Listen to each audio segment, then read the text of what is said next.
जय हिंद बच्चों। आज मैं आपको पाठ 6 अपूर्व अनुभव पढ़ाती हूँ।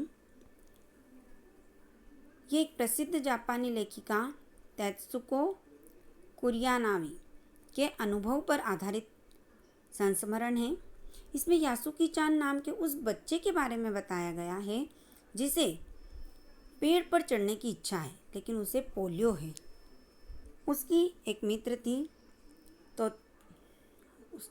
थी तोत्तो चान, जो लड़की थी, जो उससे 1 साल छोटी भी थी, लेकिन वो उसकी इस पेड़ पर चढ़ने में उसकी मदद करती है। और किस प्रकार दोनों मित्र मिलकर बहादुरी से और अपनी मित्रता के साथ ऊपर चढ़ते हैं, दोनों किस प्रकार बहादुरी से ऊपर चढ़ते हैं, ये इसमें बताया गया है। इस कहानी में उनकी बहादुरी और उनकी मित्रता को सलाम किया जा रहा है। देखिए, सभागार में शिविर लगने के 2 दिन बाद तोत्तो चान के लिए एक बड़ा साहस करने का दिन आया। इस दिन उसे यासुकी चान से मिलना था। इस भेद का पता न चले कि तोत्तो चान के माता पिता को था, न ही यासुकी चान के। उसने यासुकी चान को अपने पेड़ पर चढ़ने का न्योता दिया था। तोमोए में हर एक बच्चा बाग के एक पेड़ को अपने खुद के चढ़ने का पेड़ मानता था। वहाँ जो बच्चा जिस पेड़ पर चढ़ता था वो उसे अपना पेड़ मानता था और दूसरे बच्चे को अपने पेड़ पर चढ़ने का निमंत्रण देता था। तोत्तो चान का भी एक बड़ा सा पेड़ था जिस पर वो यासुकी चान को चढ़ाना चाहती थी, मगर यासुकी चान को पोलियो होने के कारण उसे चढ़ने में परेशानी थी। अब इसमें यही बताया है, यहाँ क्या होता था कि हर एक बच्चा पेड़ पर चढ़ता था। चढ़ने पर जमीन से कोई 6 फुट की ऊंचाई पर एक द्विशाखा तक पहुंचा जा सकता था। बिल्कुल किसी झूले की आरामदेह जगह थी। तोत्तो चान अक्सर खाने की छुट्टी के समय या विद्यालय के बाद ऊपर चढ़ी मिलती थी। वहाँ से वह सामने दूर तक ऊपर आकाश को या नीचे सड़क पर चलते लोगों को देखा करती थी। बच्चे अपने अपने पेड़ को अपनी निजी संपत्ति मानते थे। किसी दूसरे के पेड़ पर चढ़ना हो तो उससे पहले पूरी शिष्टता से माफ़ कीजिए, क्या मैं अंदर आ जाऊं, इस तरह पूछना पड़ता था। यासुकी चान को पोलियो था, इसलिए वह न तो किसी पेड़ पर चढ़ पाता था और न किसी पेड़ को अपनी निजी संपत्ति मानता था, क्योंकि वह किसी पेड़ पर चढ़ा ही नहीं था। तोत्तो चान ने उसे अपने पेड़ पर आमंत्रित किया था, पर वह यह बात उन्होंने किसी से नहीं कही, क्योंकि अगर बड़े सुनते तो जरूर डांटते, क्योंकि यासुकी चान को पोलियो था। मगर तोत्तो चान ने अपने साहस के साथ उसे पेड़ पर चढ़ने का आमंत्रण दिया था। घर से निकलते समय तोत्तो चान ने माँ से कहा था कि यासुकी चान के लिए के घर डेनेनचोफू जा रही है। क्योंकि वह झूठ बोल रही थी, इसलिए उसने माँ की आंखों में नहीं झाँका। वह अपनी नज़रें जूतों के फीतों पर ही गड़ाए रही। रॉकी उसके पीछे पीछे स्टेशन तक आया। जाने से पहले उसे सच बताए बिना तोत्तो चान से रहा नहीं गया। तोत्तो चान ने कहा, मैं यासुकी चान को अपने पेड़ पर चढ़ने देने वाली हूँ, उसने बताया। तोत्तो चान विद्यालय पहुंची। यासुकी चान उसे मैदान में क्यारियों के पास मिला। स्कूल का ग्राउंड सूना पड़ा था, क्योंकि उस समय छुट्टियां चल रही थी। यासुकी चान उससे केवल 1 वर्ष बड़ा था। तोत्तो चान को वह अपने से बहुत बड़ा लगता था। जैसे ही यासुकी चान ने तोत्तो चान को देखा, वह पैर घसीटता हुआ उसकी ओर बढ़ा। स्थिर करने के लिए उसने दोनों पैर फैलाए। तोत्तो चान उत्तेजित थी। वे दोनों आज कुछ ऐसा करने वाले थे जिसका भेद किसी को पता न था।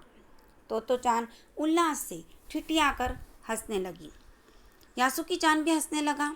तोत्तो चान यासुकी चान को अपने पेड़ की ओर ले गई और उसके बाद वह तुरंत चौकीदार के छप्पर की ओर भागी।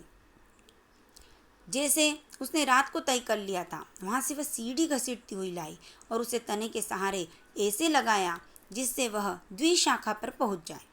द्विशाखा पर पहुँचने के बाद पेड़ पर पहुँचना आसान था, इसलिए वह पहले यासुकी चान को कहाँ पहुँचाना चाहती थी? द्विशाखा पर। वह फुर्ती से ऊपर चढ़ी और सीढ़ी के किनारे को पकड़ लिया। तब उसने पुकारा, ठीक है, अब ऊपर चढ़ने की कोशिश करो। यासुकी चान के हाथ पैर इतने कमजोर थे कि वह पहली सीढ़ी पर भी बिना सहारे के चढ़ नहीं पाता था। इस पर तोत्तो चान नीचे उतर आई और यासुकी चान को पीछे से धक्याने लगी, पर तोत्तो चान की थी छोटी और नाजुक सी, इससे अधिक सहायता क्या करती। यासुकी चान ने अपना पैर सीढ़ी पर से हटा लिया और हताशा से सिर झुकाकर खड़ा हो गया। तोतो चान को पहली बार लगा कि काम उतना आसान नहीं है जितना वह समझ सोच कर बैठी थी। अब क्या करे। यासुकी चान उसके पेड़ पर चढ़े, यह उसकी हार्दिक इच्छा थी। यासुकी चान ने भी उत्साह था। तोतो चान उसके सामने गई और उसका लटका चेहरा इतना उदास था कि तोतो चान को उसे हंसाने के लिए गाल फुलाकर तरह तरह के चेहरे बनाने पड़े, क्योंकि यासुकी चान हिम्मत हार चुका था। उसे लग रहा था कि तोतो चान इतनी मेहनत कर रही है लेकिन फिर भी वह ऊपर नहीं चढ़ पा रहा, तो उसे बहुत दुख हो रहा था। ठहरो, एक बात सूझी है। वह फिर चौकीदार के छप्पर की ओर दौड़ी और देखने लगी, उलट पलट कर देखने लगी। आखिर उसे एक तिपाही सीढ़ी मिल गई और वह उसे घसीट कर ले आई। वह इतनी ताकत से उसको घसीट कर लाई कि उसको खुद को अपनी शक्ति पर हैरान होने लगी। तिपाही की ऊपरी सीढ़ी द्विशाखा पर पहुंच गई। देखो, अब डरना मत, तोतो चान ने ये यासुकी चान से कहा। उसने बड़ी बहन की सी आवाज़ में कहा। वह डगमगाएगी नहीं। यासुकी चान ने घबराकर तिपाही सीढ़ी और पसीने से तरबतर तोतो चान को देखा। उसे भी काफ़ी पसीना आ रहा था। उसने पेड़ की ओर देखा, तब निश्चय के हाथ पांव उठाकर पहली सीढ़ी पर रखा। उन दोनों को यह बिल्कुल भी पता न चला कि कितना समय यासुकी चान को ऊपर तक चढ़ने में लगा। सूरज का ताप उन पर चढ़ रहा था, पर दोनों का ध्यान यासुकी चान के ऊपर तक पहुंचने में रमा था। अपने हाथ से तोतो चान उसके पिछले हिस्से को भी स्थिर करती रही। यासुकी चान पूरी शक्ति के साथ जूझ रहा था और आखिर वह ऊपर पहुंच गया। हुर्रे! पर उसे अचानक सारी मेहनत बेकार लगने लगी। तोतो चान को तो सीढ़ी पर से छलांग लगाकर द्विशाखा पर पहुंच गई, पर यासुकी चान को सीढ़ी से पेड़ पर लाने की कोशिश बेकार रही। यासुकी चान सीढ़ी थामे तोतो चान की ओर ताकने लगा। तोतो चान की रुलाई छूटने लगी, पर उसने चाहा कि यासुकी चान को अपने पेड़ पर आमंत्रित कर तमाम नई नई चीज़ें दिखाएगी। मगर जब उसने देखा कि यासुकी चान ऊपर नहीं चढ़ पा रहा है तो उसे रोना आने लगा, पर वह रोई नहीं, क्योंकि अगर वह रो देती तो यासुकी चान हिम्मत हार देता। इसलिए उसने साहस के साथ यासुकी चान का पोले से पिचकी और अकड़ी उंगलियों वाला हाथ अपने हाथ में थाम लिया और बोली, तुम लेट जाओ, मैं तुम्हें पेड़ पर खींचने की कोशिश करती हूँ। यासुकी चान को तोतो चान पर पूरा भरोसा था और वह खुद भी यासुकी चान के लिए भारी खतरा उठा रही थी।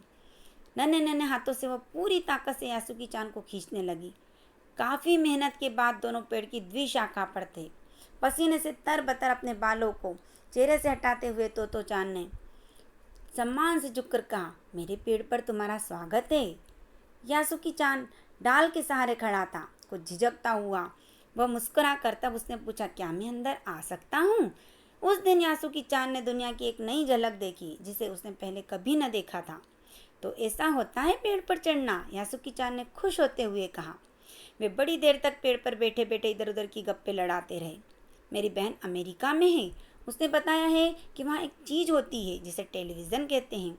यासुकी चान उमंग से भरा बता रहा था। वह कहती है कि जब जापान से आ जाएगा तो हम घर बैठे बैठे सुमो कुश्ती देख सकेंगे। वह कहती है टेलीविज़न एक डिब्बे जैसा होता है।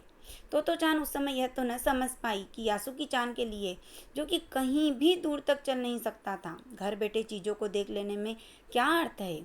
वह तो यह सोचती रही कि सुमो पहलवान घर में रखे किसी डिब्बे में कैसे समा सकता है, उनका आकार तो बड़ा होता है। पर बात उसे बड़ी लुभावने लगी थी। टेलीविज़न के बारे में उस समय कोई नहीं जानता था।